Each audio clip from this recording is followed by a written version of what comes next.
Hello everybody, and today we are here with another board game review. Today we will be reviewing Everdell.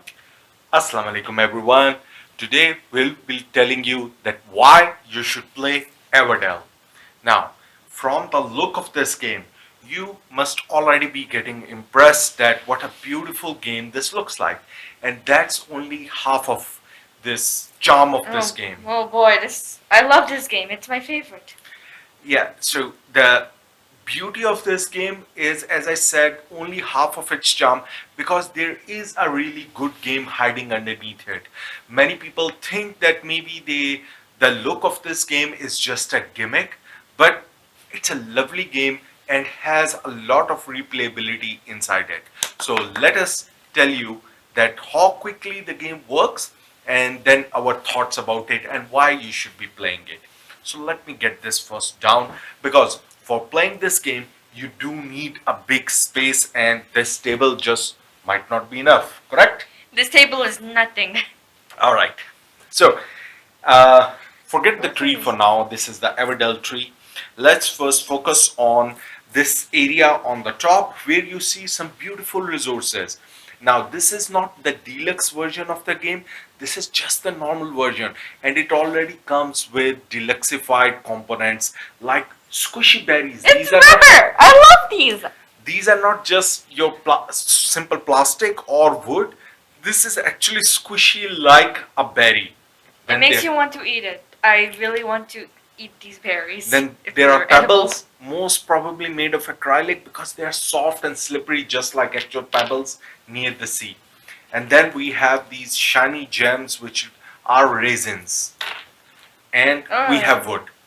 The overall theme that of this game is that using these four kind of resources, you are critters in a beautiful mystical jungle where you are setting up your city of Everdell.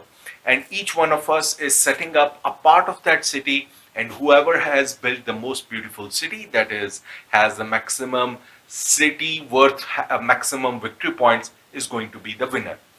Now, this game in essence is a worker placement mixed with tableau building. Now, the worker placement is very straightforward. You start with your two meeples, and the meeples are beautiful as well. They are different critters. So we have turtle, a hedgehog, a squirrel, and a rat. And that's not a rat, it's a bunny. It is a rat. So anyway, so you will be using these cute meeple to actually tell that where you're going to collect what item. Like a rat. So, for example, if I place it here, then the figure on the board tells me that I can get 3 wood to collect from this barge kind of thing. So then this goes to me. Other player takes their turn. The resource river. For example, you will go to Isha will go to the pebble area. For example, first send the meeple. Of course, I'm gonna send the people afterwards. Yeah, so for example, it goes to the pebble area and she gets a pebble. Now, other than these basic areas, there are these advanced forest areas. So if you go to a forest, you will get more valuable resources and multiple resources as well. But the problem is, these are limited locations. So once a player actually goes there, then until that end of the round, till it comes back, nobody else can go there. So there will be a race and decision that which location they go for. In this one, again, why these are cards? Because the game comes with a deck of cards which you will be randomly shuffling and putting on the forest places, because and that's add to the replayability because these locations are going to vary each time you play. Now, we talk about the seasons. Yeah, we will talk. So that's the resource collection part of the game, that how you collect the resources. Now once you do have the resources, what are you going to do with the game? And that's where the tableau building will come in. Now the game comes with a huge deck of cards and each player is going to start with a handful of cards, and there is going to be a hand limit, of course, applied as well, that how many cards you can hold in your hand. And each of these cards are going to have some resources printed on its one end to tell you that to build this building or hire a critter, that what do you have to pay as a resources. So there are two type of things. There are buildings and critters, and you're trying to attract to have better population within Everdell. So for example, this inn is going to require 2 wood and 1 raisin. So I will be starting with few cards in my hand, and based on that I'm planning that where I should send my meeples to actually collect those resources. But these are not just all the cards that will be available. This central area is called the Meadow, and this is a public space or public contracts that are available to anyone to build. So even though these were my private collection of the buildings and critters that only I can build, there are other locations available which anyone can build. So there will be always a race as well in that who picks up the lucrative card which maybe everyone is trying to go for. So for example, your easy production is going to come via your farms and mines, and everyone will try to grab them first to actually start gaining more production automatically rather than just by the meeples. If you have a farm, you get automatically a berry every time a season changes. So that's the concept of these cards, and once you have enough resources, you're going to pay it back to the bank, and using those resources you're going to place a card down from your hand or from the meadow in front of you to start building your meadow. And this meadow is going to be limited by into a 15 card grid as well. So however you want to set it up, but the limit I will be only have 15. 2 buildings. That's fine. And you have to then plan accordingly as well, that okay, if I have limited space, do I really want to build this low costing building which is going to give me smaller reward immediately, or should I build up my resources for a higher costing building but its reward is going to come late to me? What about the rewards? Because each of these cards is going to have some text below it, which is the reward of that. And those are the additional powers that your tableau is giving you.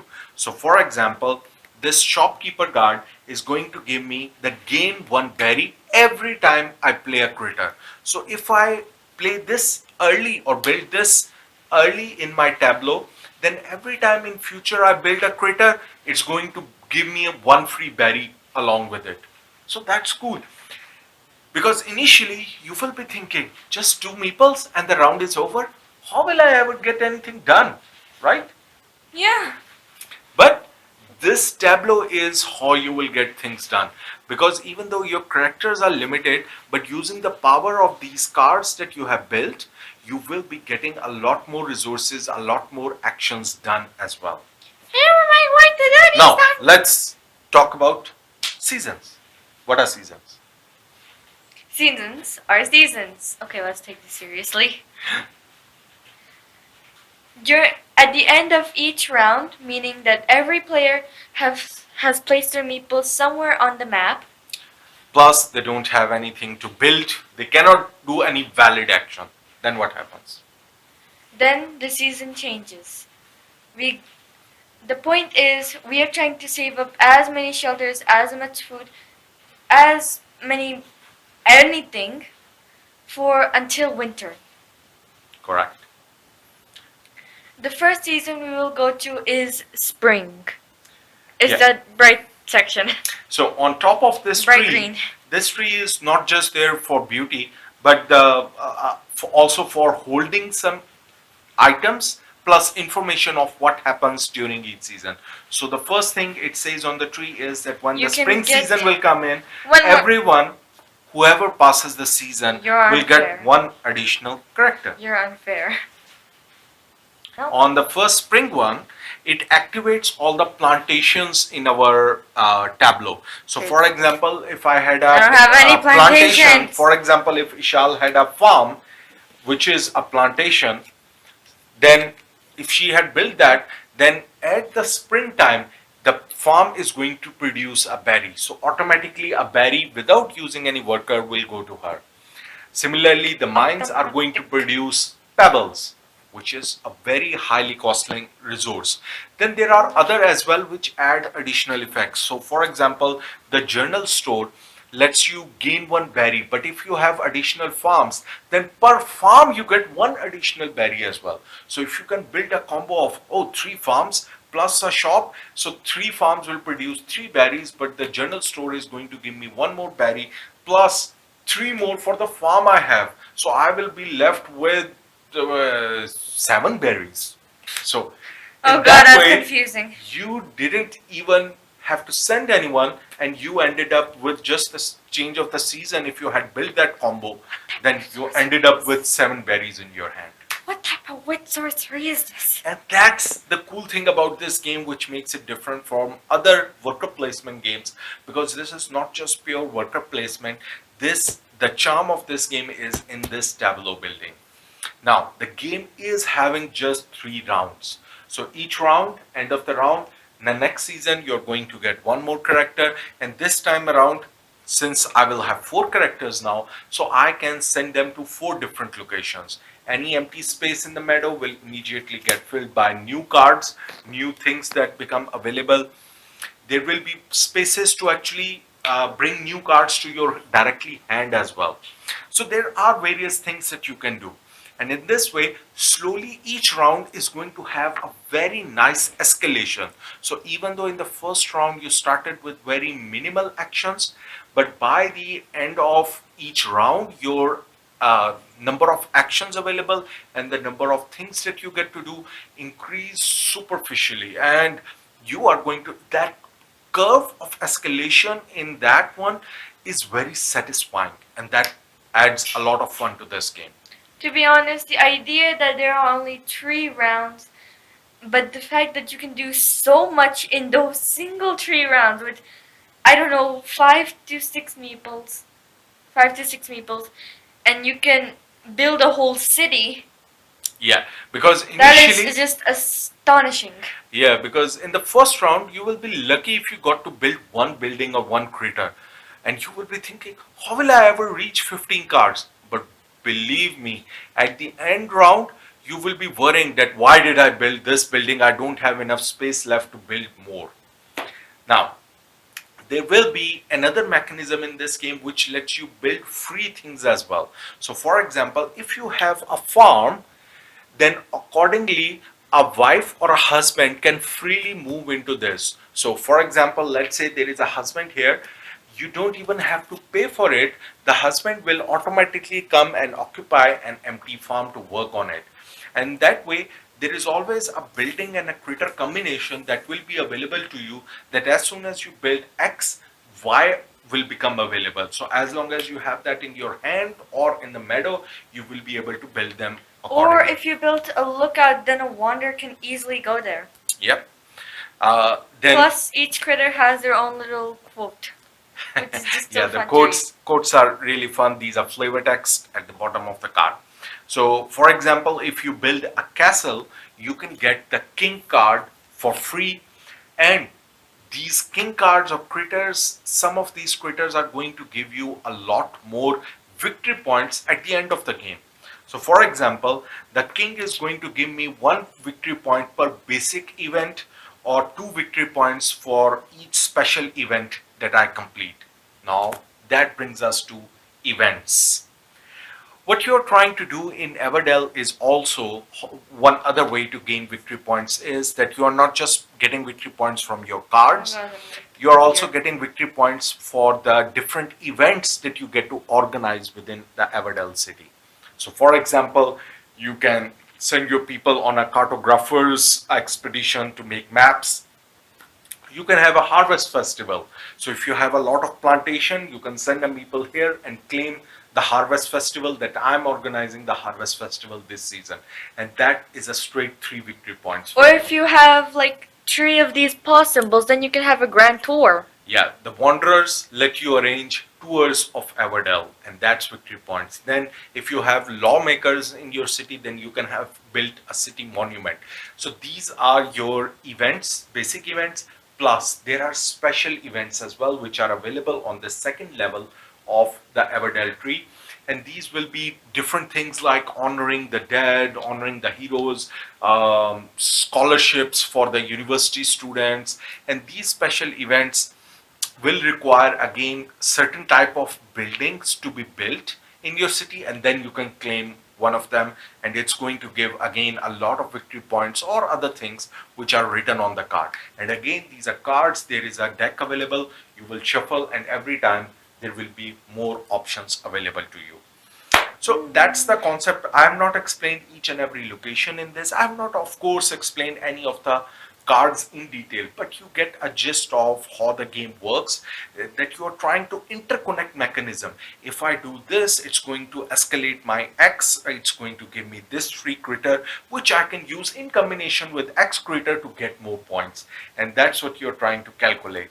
And at the end, everyone will be I don't calculating even their. know. Uh, who made this game? James A. Wilson is the designer of this game, and the art is by Andrew Bosley.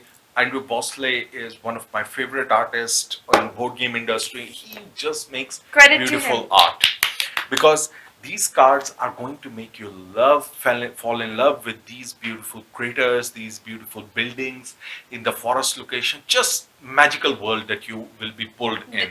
Trust me, this game is as good as the art. Yeah.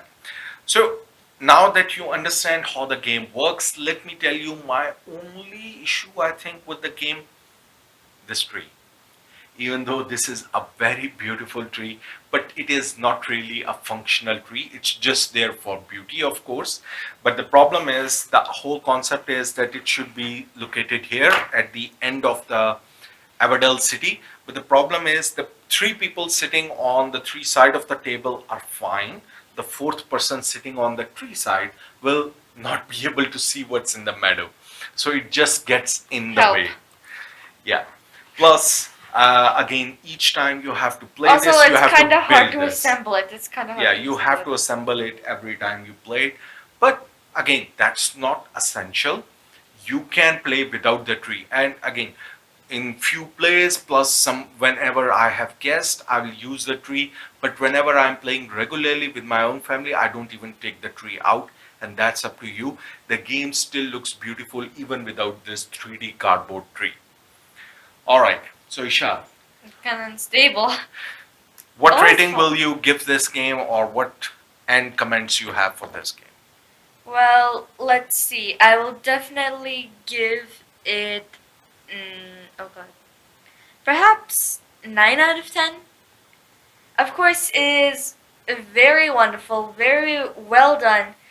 Now, for me, yes, it will be in the range of 9 out of 10. The point I'm subtracting is that people who are familiar with Everdell are going to score a lot more than people who are not familiar, because there will always be those card combinations and new people will have a hard time understanding each and everything that the card does and how it interacts with each other.